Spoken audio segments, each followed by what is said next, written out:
প্রধানমন্ত্রী শেখ হাসিনা, সঙ্গে ছোট বোন শেখ রেহানা সহ নিকটজন। কোনো ঘোষণা ছিল না, কোনো বিদায় বার্তা না। সরকার প্রধান পালিয়ে যাচ্ছেন। এটি ছিল 15.5 বছরের অপশাসনের শেষ অধ্যায়।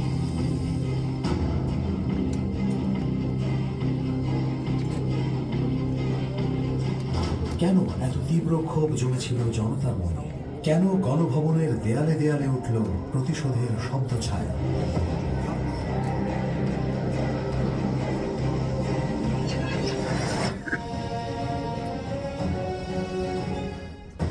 সরকারের প্রধানমন্ত্রী পদের সাধারণ নির্বাচনের মাধ্যমে আবারও ক্ষমতা নিশ্চিত করে শেখ হাসিনা ও তার দল। কিন্তু এই বার্তা দেশের তরুণ প্রজন্ম, নাগরিক সমাজ কিংবা সাধারণ মানুষ মেনে নেয়। বছরের পর বছর পুঞ্জীভূত হওয়ার ক্ষোভ অবশেষে বিস্ফোরিত হয় জুলাই।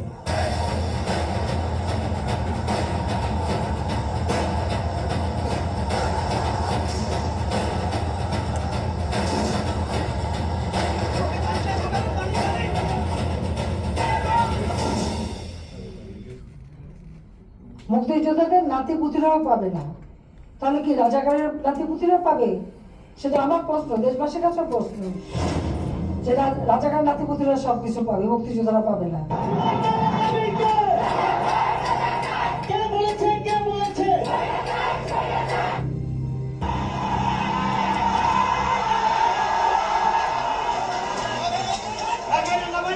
ষোলো জুলাই মঙ্গলবার সারা দেশে দিনভর চলে ব্যাপক বিক্ষোভ ও সংঘর্ষ। আন্দোলনকারীদের উপর হামলা করে ছাত্রলীগ, যুবলীগ সহ সরকার সমর্থন।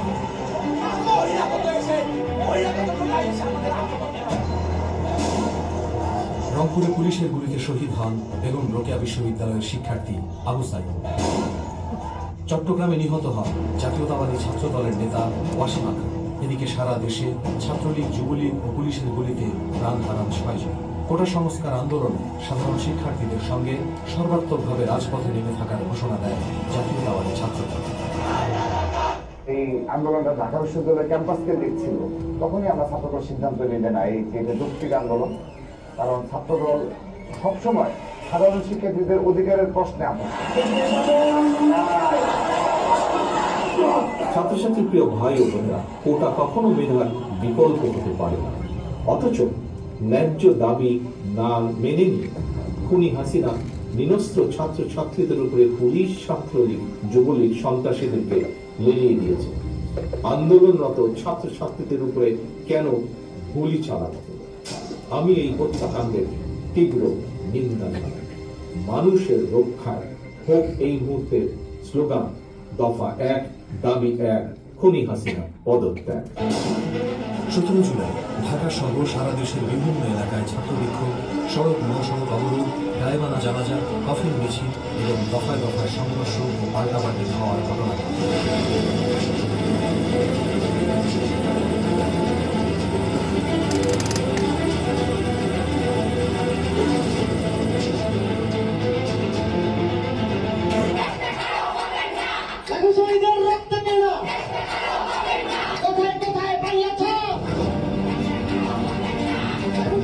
রক্তাক্ত রাজপথ স্লোগানে স্লোগানে মুখরিত হয়ে ওঠে justice, justice, we want justice. বুকের ভেতর অনেক ঝড়, বুক পেতেছি গুলি কর। আমার খায় আমার পরে, আমার বুকে গুলি করে। তোর কোটা তুই নে, আমার ভাইকে ফিরিয়ে দে। লাশের ভেতর জীবন দে, নইলে গদি ছেড়ে দে। যে দেখ এই চোখের আগুন, এই ফাল্গুনেই হবে দ্বিগুণ। আমার বঞ্জে মাইরা দিলি, তোর ঘরেটা মারলি তুই, তোর না দেখা মাইরা দিলি, নিজের হইলে পাতি তুই। শহীদ হইল আবু সাইদ, এরপর গেল আসিফ, রাফি গেল, তারও পরে গেল ওয়াসিম আদনানো। সোনার বাংলা রয়ে যাইব সোনার ছেলে বাদ দাগো, কাপুরুষের পয়সা কত বইটা রাখছি মাপ দাগো। স্বাধীন বাংলা কইছে খালি বাংলা, স্বাধীন হয় নাই। দেশটা কারো বাপে রেখা, ওর বাপে কইয়া যায় নাই। জোরজার মুলুক তার আগে কমুলুক কার, লাঠির জোরে কলম ভাঙে শান্তির নামে তুলো খার। গাইল মারলি পশু মারলি, মারতে আইলি আজ আবার। রাজা যখন প্রজা জানলয় জিগা তাইলে রাজা কার। আমার মানচিত্র কান্দায় দেখা দেশের হাল রে, লাল সবুজের পতাকা মা পুরাটাই দেহি লাল রে।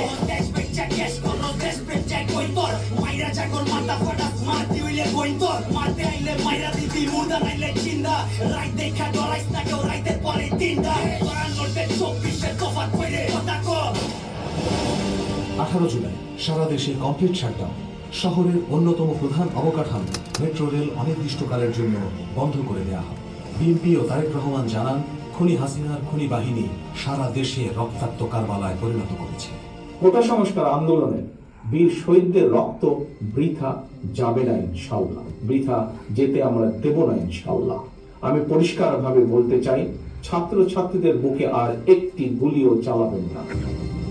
রাত 9টার দিকে ইন্টারনেট সার্ভিস প্রোভাইডার ও ক্যারিয়ারগুলোকে ইন্টারনেট পরিষেবা বন্ধ রাখার নির্দেশ দেওয়া হয়। দেশের সম্পূর্ণ ইন্টারনেট ব্ল্যাকআউট শুরু হয়। ফলে বাংলাদেশের সঙ্গে বিশ্বের যোগাযোগ বিচ্ছিন্ন হয়ে যায়। কখনো ইন্টারনেট শাটডাউন হয় না। আমরা ইন্টারনেট বন্ধ করতে বাধ্য হই। আমরা ইন্টারনেট বন্ধ করিনি, ইন্টারনেট বন্ধ হয়ে গেছে। কারণ আমরা 2018 সালে কোটা সংস্কার আন্দোলন দেখেছি, সেখানে দমন পীড়ন গ্রেফতার হয়েছে। ফলে আমাদের একটা মানসিক প্রস্তুতি ছিল এবং এই কারণেই আমাদের আন্দোলনের অনেকগুলা স্তরায়ন করে রাখা নির্দেশ। 19 জুলাই শুক্রবার শিক্ষার্থীদের কমপ্লিট শাটডাউন কর্মসূচি ঘিরে রাজধানী ঢাকায় ব্যাপক সংঘর্ষ, হামলা, ভাঙচুর, গুলি, অগ্নিসংযোগ ও প্রাণহানির ঘটনা ঘটে। এদিন অন্তত 177 জন নিহতের খবর পাওয়া যায়। এদিকে 3 সমন্বয় আসিফ মাহমুদ, আবু বাকের মজুমদার ও রিফাত রশিদ গুম হয়। তবে গণমাধ্যমে পাঠানো বিবৃতিতে আন্দোলন চালিয়ে যাওয়ার ঘোষণা দেন শিক্ষার্থীরা।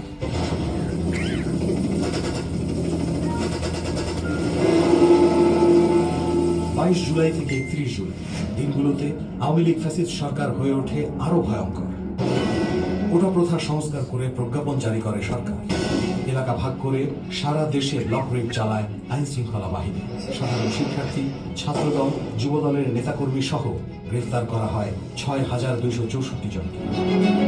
বৈষম্য বিরোধী ছাত্র আন্দোলনের সমন্বয়ক কয়েকজনকে তুলে নেয় ডিবি। এ সময় প্রতিদিনই বাড়ছে নিহতের সংখ্যা। 28 জুলাই ডিবির হেফাজতে থাকা বৈষম্য বিরোধী ছাত্র আন্দোলনের 6 জন সমন্বয়ক এক ভিডিও বার্তায় সব কর্মসূচি প্রত্যাহারের ঘোষণা দেন। আমাদের প্রধান দাবি ছিল কোটার যৌক্তিক সংস্থা, যা ইতিমধ্যে সরকার পূরণ করেছে।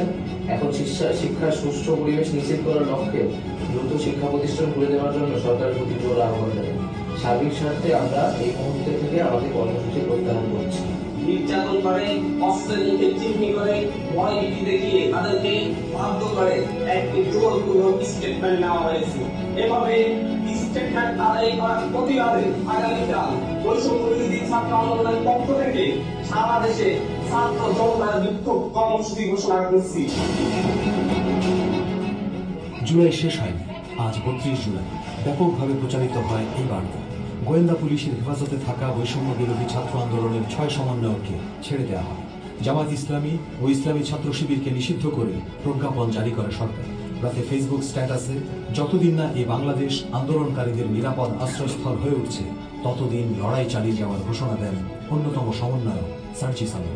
ঘরে ঘরে চলছে সন্তান স্বজনহারা পিতামাতা আত্মীয়দের আর্তনাদ। হাজারো মানুষকে খুন করে প্রায় 1.5 লক্ষ মানুষকে আহত করে লাখো কোটি পরিবারের শান্তি বিনষ্ট করেও খুনি হাসিনার কোনোই অনুতাপ নেই। অথচ রেলের ভাঙা কাজ দেখে গণহত্যাকারীর চোখে কুমিরের কান্না। আসুন সবাই মিলে গণহত্যাকারী খুনি হাসিনার, খুনি সন্ত্রাসী বাহিনীর বিরুদ্ধে রাজপথে চূড়ান্ত প্রতিরোধ গড়ে তুলি। নির্দেশনা একটাই, দাবি একটাই, দফা 1, দাবি 1, খুনি হাসিনার পদত্যাগ। যদি তুমি ভয় পাও তবে তুমি শেষ, যদি তুমি রুখে দাঁড়াও তবেই তুমি বাংলাদেশ।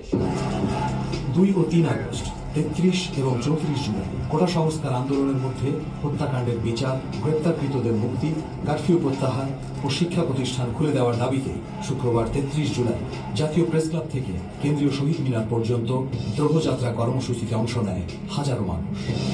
এই ফ্যাসিবাদী শাসন ব্যবস্থা বাংলাদেশ থেকে তার পতন করতে হবে। দেশের বিভিন্ন স্থানে বিক্ষোভকারীদের সঙ্গে পুলিশের সংঘর্ষ হয়, পাল্টে যেতে থাকে প্রেক্ষাপট। শেখ হাসিনা বিক্ষোভকারীদের আলোচনায় বসার আহ্বান জানালে শিক্ষার্থীরা তা প্রত্যাখ্যান করে। 9 দফা 1 দফায় রূপ নেয় শেখ হাসিনার পদত্যাগ, যা গত 15 বছরের বিএনপির আন্দোলন। 35 জুলাই 4 আগস্ট রবিবার সর্বাত্মক অসহযোগ আন্দোলন শুরু হয় দেশে। আওয়ামী লীগ কর্মীদের সঙ্গে বিক্ষোভকারীদের সহিংস সংঘর্ষ শুরু হয়। সারা দেশে বিক্ষোভকারী, পুলিশ ও আওয়ামী লীগের সমর্থক সহ অন্তত 100 জনের মৃত্যুর খবর আসে গণমাধ্যমে। শক্ত হাতে নাশকতাকারীদের প্রতিহত করার নির্দেশ দেন প্রধানমন্ত্রী শেখ হাসিনা। আমরা একটা গ্রেটার এনিমি ফেস করছি, যারা ধ্বংসাত্মক।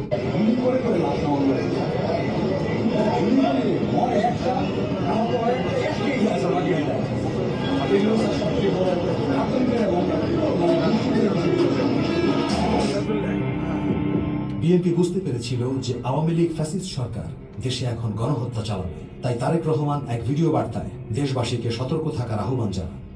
আজ আপনি ঘর থেকে যদি বেরিয়ে না আসেন, তাহলে খুনি হাসিনা এই গণহত্যা বন্ধ করবে না।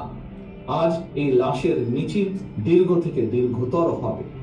অভিভাবক সকলের প্রতি আমার বিনীত আহ্বান, আপনারা দলে দলে রাজপথে নেমে আসুন। বৈষম্য বিরোধী ছাত্র আন্দোলন ঘোষিত কর্মসূচি সর্বাত্মকভাবে সফল করুন। যার যা কিছু আছে, যে অবস্থানে যেখানেই আছেন, তাই নিয়ে প্রতিরোধ গড়ে তুলুন। সতর্ক থাকুন। খুনি হাসিনার বিদায় এখন মাত্র সময়ের ব্যাপার। শাহবাগ ঢাকা বিশ্ববিদ্যালয় ক্যাম্পাস সায়েন্স ল্যাব দখলে নেয় ছাত্র জনতা। লাশ নিয়ে টিএসসি থেকে শাহবাগে যায় ছাত্র জনতার কফিন মিছিল। অনেকটা হঠাৎ করে 6 আগস্টের মার্চ টু ঢাকা কর্মসূচি এগিয়ে এনে 5 আগস্ট ঘোষণা দেওয়া হয়। আগামীকাল 5ই আগস্ট সারা দেশের মুক্তিকামী জনতাকে ঢাকার উদ্দেশ্যে রওনা হওয়ার জন্য আমরা আহ্বান জানাচ্ছি। 36 জুলাই 5 আগস্ট সোমবার, ক্যালেন্ডারে নেই কিন্তু ইতিহাসে অমর। আগের রাতে দেশ জুড়ে ছড়িয়ে পড়ে গুজবের ঝড়। কারফিউ, গ্রেফতার, গুম সবকিছুর আশঙ্কায় স্তব্ধ ছিল রাজধানী। কিন্তু গুজবের রাত পেরিয়ে 5 আগস্ট যেন নিয়ে এলো নতুন দিনের আলোর বার্তা। ঢাকার বিভিন্ন প্রান্তে জড়ো হতে থাকে হাজারো ছাত্র জনতা।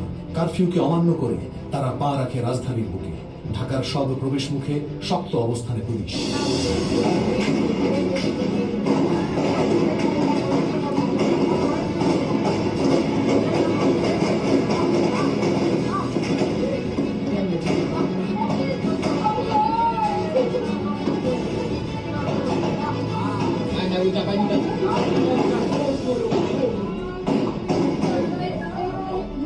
একটা দুটা তিনটা চারটা ওই জায়গায় কয়টা 5টা 6টা 7টা 8টা 9টা 10টা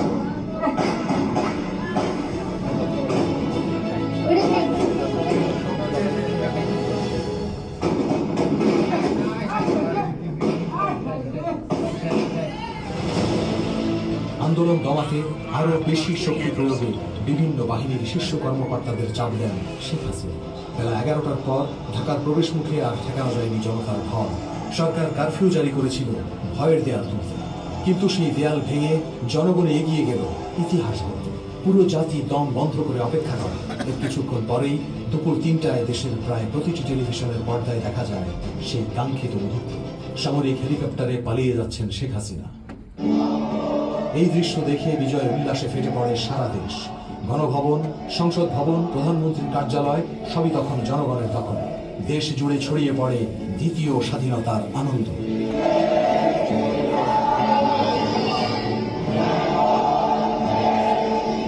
রাহুমুক্তির এই ঐতিহাসিক মুহূর্ত শান্তভাবে উদযাপন করুন।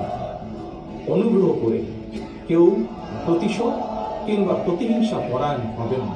একটা ইন্টারিম গভর্নমেন্ট আমরা ফর্ম করব এবং ইন্টারিম গভর্নমেন্টের মাধ্যমে এদেশের সমস্ত কার্যকলাপ চলবে।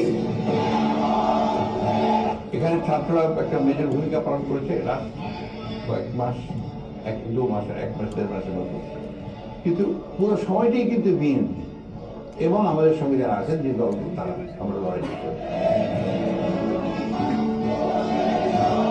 2024-এর জুলাইয়ে শান্তিপূর্ণ আন্দোলন, সরকারি চাকরিতে কোটা সংস্কারের দাবিতে।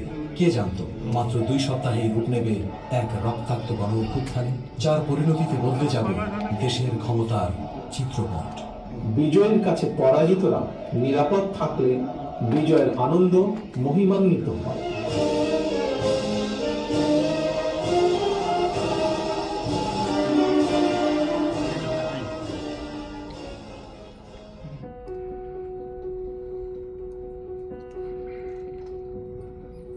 যেদিন সূর্য আলো ছড়াবে, নতুন আলোয় পথ রাঙাবে, কোলে শুয়ে নেব আমার মায়ের খান।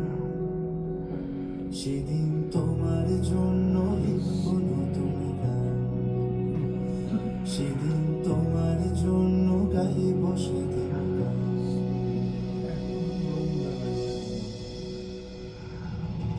তোমার দেহের রক্ত বিন্দু মশাল হয়ে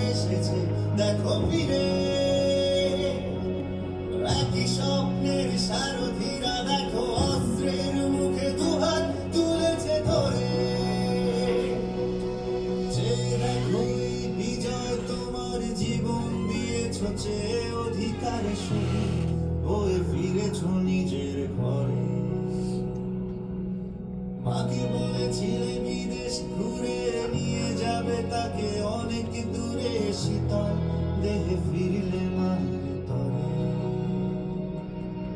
যেদিন সূর্য আলো ছড়াবে রাজপথের কিরণ ছড়াবে এই শহরে ফিরবে স্বাধীন প্রাণ সেদিন তোমার জন্য গাইব নতুন গান মরণ যদি আসে আমার আদায় করো আমার অধিকার মাকে বলো আমি তার